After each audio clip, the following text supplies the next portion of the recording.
Hoy es el 22 de noviembre. Muy buenos días a todos. Bienvenidos al DAB Español. Diariamente en audio, la Biblia. Siempre en comunidad todos los días del año.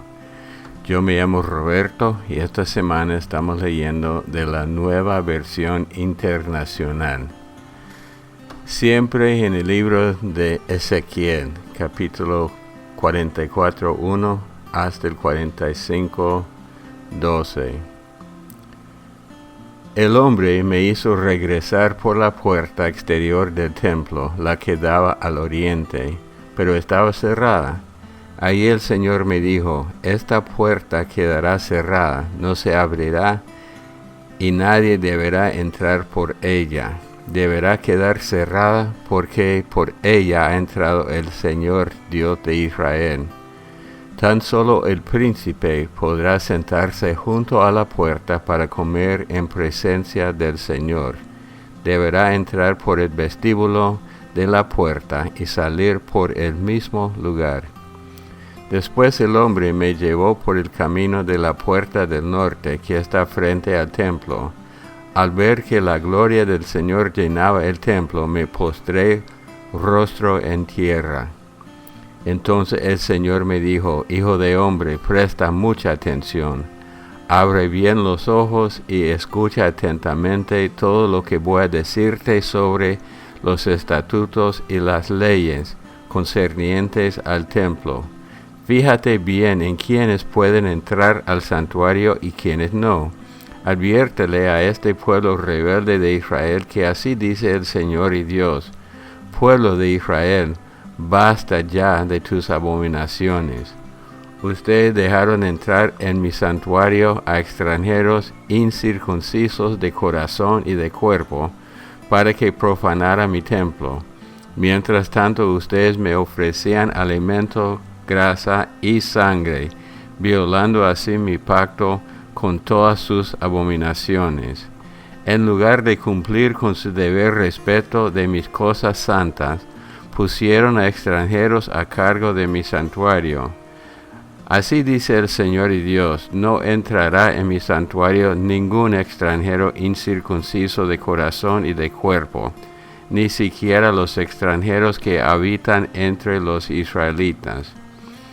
Tendrán que pagar por su iniquidad los levitas que se alejaron de mí cuando Israel se descarriaba para ir tras sus ídolos.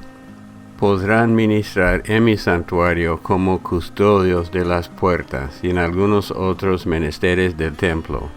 Ellos serán los que maten los animales para el holocausto y para el sacrificio que presenta el pueblo. Deberán estar dispuestos a servirlo.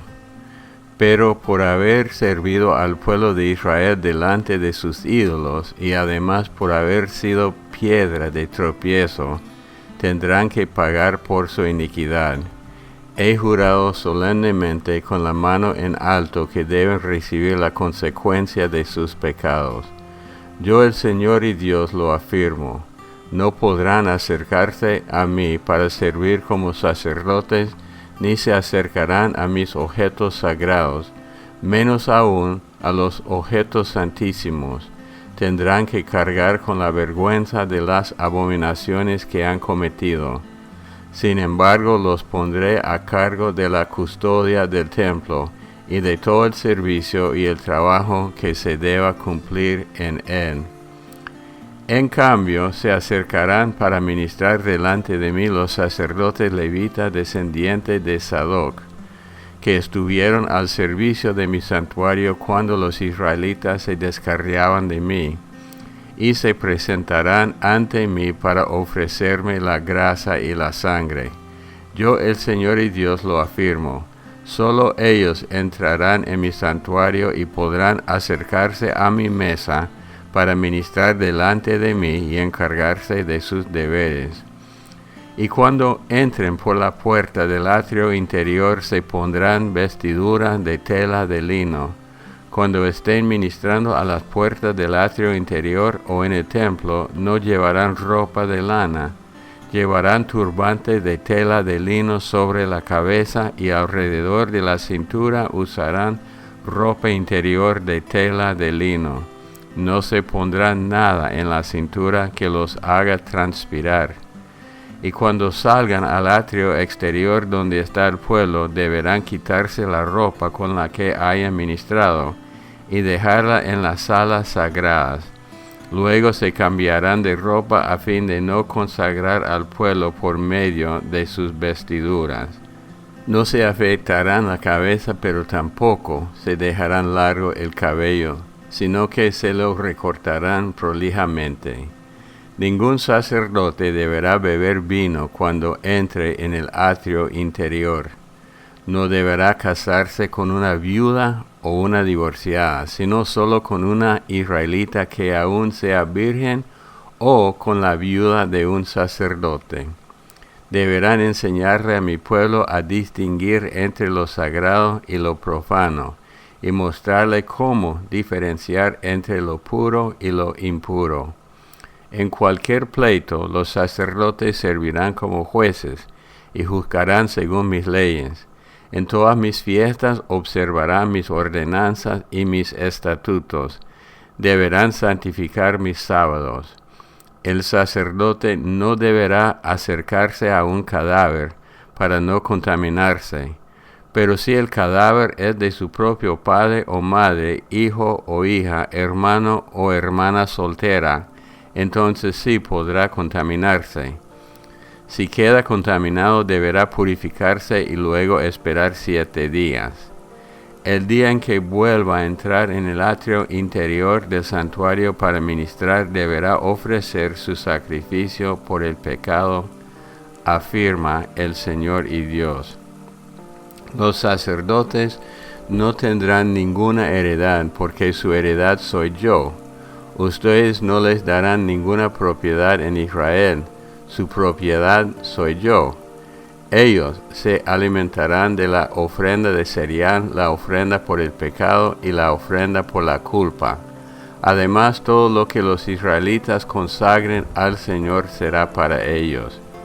También recibirán lo mejor de todas las primicias y de todas las ofrendas que ustedes presenten. Darán a los sacerdotes para su pan las primicias de la molienda. Así mi bendición reposará sobre los hogares de ustedes. Los sacerdotes no comerán ningún animal, sea ave o bestia, que sea encontrado muerto o despedazado por una fiera. Capítulo 45. Cuando por sorteo se repartan la tierra como herencia, deberán reservar una porción de terreno, la cual será consagrada al Señor. Esta porción santa será de 25,000 codos de largo por 20,000 codos de ancho. Todo este territorio será santo. De allí se adjudicará para el santuario un terreno cuadrado de 500 codos por lado. Además, alrededor de ese terreno se reservará un espacio libre de 50 codos de ancho. En esa sección reservada apartarás una parcela de 25,000 codos de largo por 10,000 codos de ancho, donde estará el santuario, el lugar santísimo.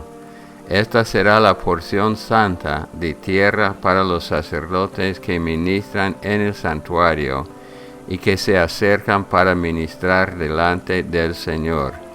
Allí construirán sus casas y el santuario del Señor.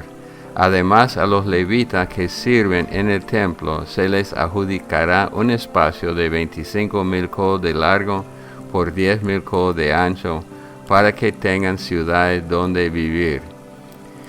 Y como territorio para la ciudad se asignará, junto a la sección reservada para el santuario, un espacio de 5,000 codos de ancho por 25,000 codos de largo. Este terreno pertenecerá a todo el pueblo de Israel. Al príncipe se le asignará una porción de tierra a ambos lados de la sección reservada para el santuario y de la sección reservada para la ciudad. Por el lado oeste se extenderá hacia el oeste y hacia el este por el lado oriental.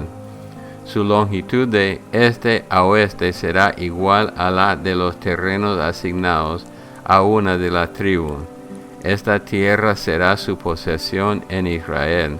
Así mis príncipes no volverán a oprimir a mi pueblo, sino que dejarán que la tribu de Israel ocupen la tierra. Así dice el Señor y Dios: basta ya, príncipe de Israel, abandonen la violencia y la explotación, practiquen el derecho y la justicia, dejen de extorsionar a mi pueblo, afirma el Señor y Dios. Usen balanzas justas. El peso y la medida del efa y el bato deberán ser exactos. El efa y el bato serán de una misma medida.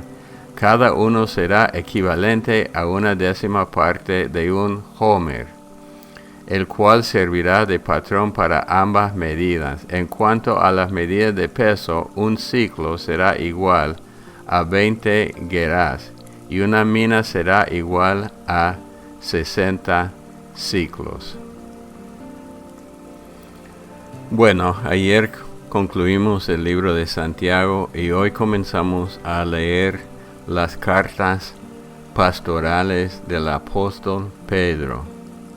Ustedes van a ver una gran diferencia entre el Pedro de los evangelios y el Pedro lleno del Espíritu Santo, que le enseña todas las cosas. Dicen que la primera carta de Pedro fue escrito como el año 60 hasta 64 después de Cristo, y está dirigida no a un grupo como algunas cartas de Pablo a los Filipenses, Efesios, Colosenses, sino a todos los cristianos, los creyentes que estaban en lo que se llamaba Asia Menor, que incluye hoy Turquía y lugares así. Su tema principal es la persecución, y Pedro está animando a los creyentes de que sí van a ser perseguidos, y ellos deben ver la persecución como el horno de Dios para refinarlos. Eso nos cuesta a nosotros, porque la persecución contra los cristianos, aún la persecución muy injusta, siempre nos molesta.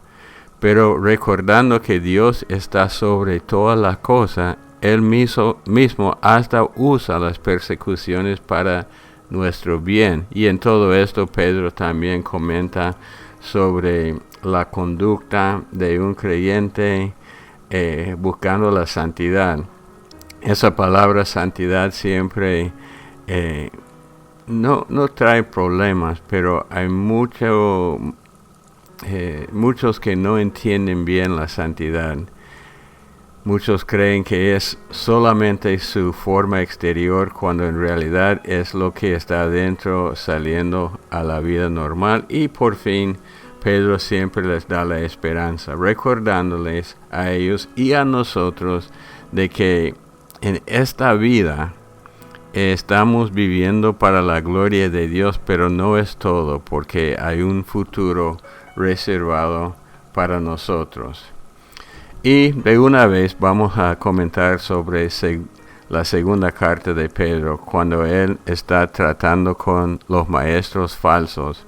Es curioso, desde el inicio de la iglesia había predicadores, profetas, apóstoles, maestros, pastores falsos. Y Pedro tiene que advertir a su gente contra ellos.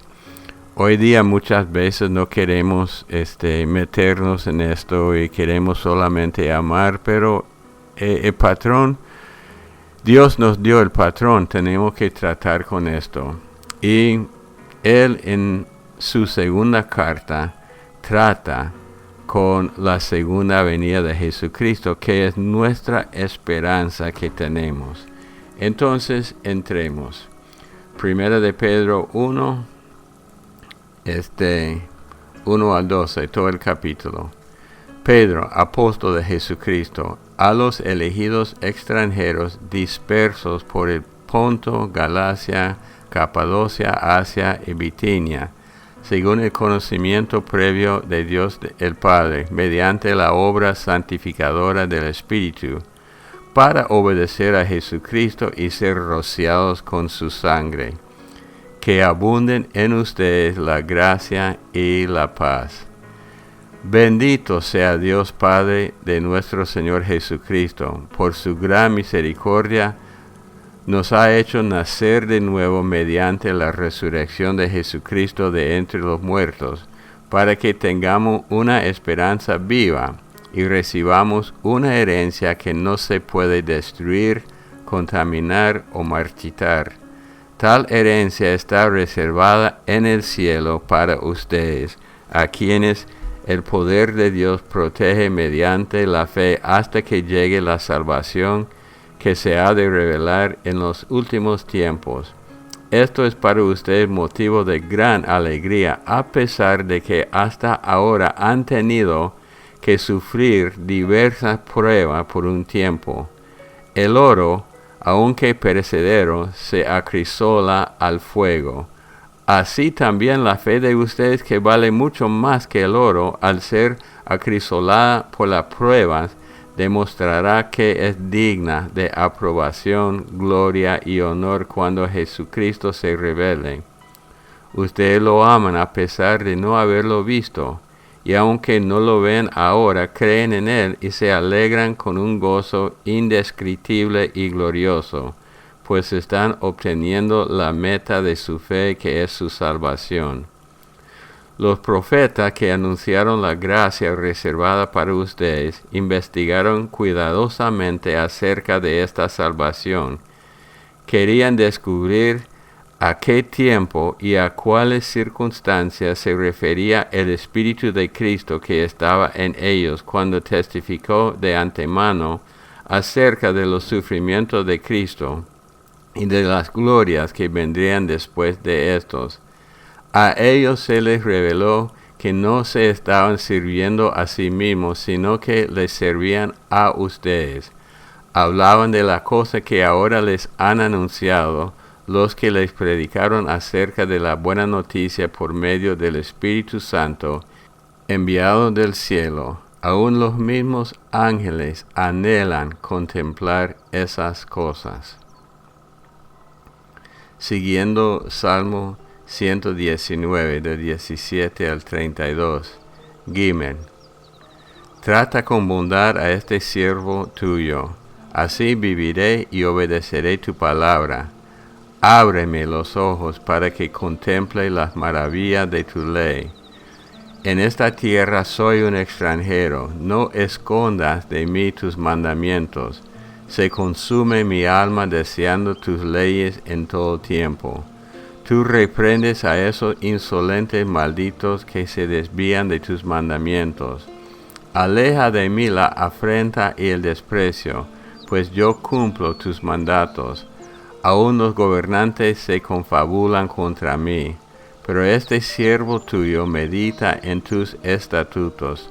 Tus mandatos son mi regocijo, son también mis consejeros. Dalet. Recuerden que sigue el alfabeto hebreo. Postrado estoy en el polvo, dame vida conforme a tu palabra. Tú me respondiste cuando te hablé de mis caminos. Enséñame tus estatutos, hazme entender el camino de tus preceptos, y meditaré en tus maravillas. De angustia se me derrite el alma, susténtame conforme a tu palabra.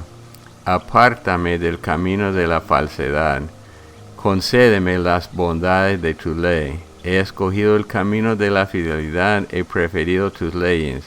Yo, Señor, me apego a tus mandatos, no me hagas pasar vergüenza.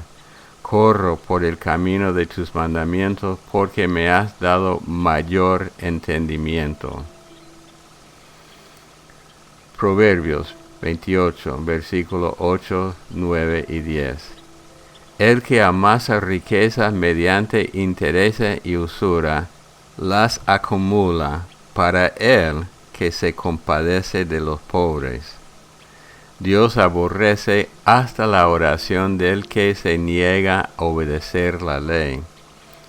El que lleva a lo justo por el mal camino caerá en su propia trampa, pero los íntegros heredarán el bien. Bueno, en el primer capítulo de Primera de Pedro ya vemos que él está mencionando, como mencioné yo al inicio, de las pruebas y de lo que les espera en el cielo. Siempre tenemos que recordar que esta vida no es todo. Quiero enfocar un poco en 2 Proverbios. Capítulo 28, versículo 8. El que amasa riquezas mediante interés y usura, las acumula para el que se compadece de los pobres. Interesante, porque uno va acumulando riquezas mediante usura, pero al final lo que acumula él es para el que trabaja, que se compadece de los pobres, que tiene la actitud que tiene Cristo. O sea, tenemos que hacer lo correcto siempre, no siendo deshonestos en los negocios, ni aprovechándonos de la gente, y al final, con paciencia, Dios nos recompensa. Pero la actitud es ser honesto y trabajar con la gente a quien Dios ama mucho. 9. Dios aborrece hasta la oración del que se niega a obedecer la ley. Siempre me hace pensar en las grandes reuniones de oración, cuando la gente ora para ser vista por los hombres, orando largas oraciones, pero a la misma vez no quieren obedecer la ley. Esto se ve principalmente para mí cuando los políticos llegan a unas reuniones de oración para ser vistos y para orar así, pero esta oración no tiene efecto en el mundo espiritual. Es como decimos nosotros, el puro show, nada más. Que no vivamos así nosotros. Padre Dios, te damos gracias en este día. Gracias porque podemos nosotros vivir vidas íntegras, pensando en ti y en tu reino, sin tratar de manipular las cosas espirituales para ganancia física. Señor, que tengamos corazones puros, que según Santiago es un corazón no dividido. Jesucristo dijo, bienaventurado el puro de corazón, y Santiago aclara esto: el puro de corazón es el que no tiene corazón dividido. Que seamos con un solo sentir de seguirte a ti, en el nombre de Cristo Jesús. Amén. Cada año aprendo más y más de la Biblia. Bueno, si no saben, tenemos un canal de YouTube de DAB Español para escuchar el audio. Solo el audio. Si quiere leer y escuchar, es mejor con la aplicación Daily Audio Bible Mobile App, o a través del blog de abespanol.blogspot.com. Los amamos mucho, que Dios los bendiga, y hasta el día de mañana.